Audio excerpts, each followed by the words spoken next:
परंतु त्याला काही अर्थ नाही हे देखील मी या निमित्ताने सांगेन।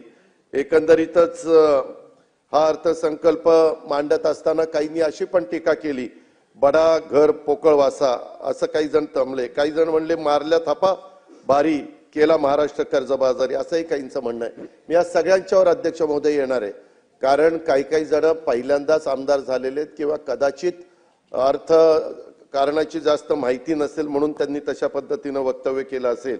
परंतु काही लोकांनी नाही हे होत आहे, काही लोकांनी अर्थसंकल्पाचा विचार करून सादर केलेला संतुलित अर्थसंकल्प आहे अशा प्रकारची पण प्रतिक्रिया ही राज्यामध्ये उमटलेली आपण त्या ठिकाणी पाहिली।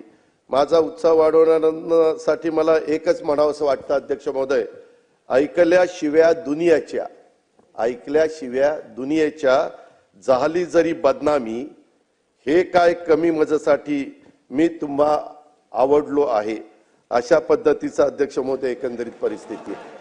कारण एकीकडे शिव्या द्यायच्या, एकीकडे बोलायचं, पुन्हा थोडं कौतुक पण करायचं, एकीकडे मारल्यासारखं करायचं, असं करायचं नाही, चांगली लोकशाही आहे। आपण आला त्याबद्दल धन्यवाद। अध्यक्ष महोदय 12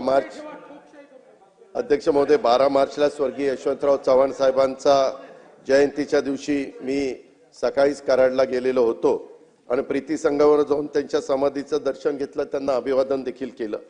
ते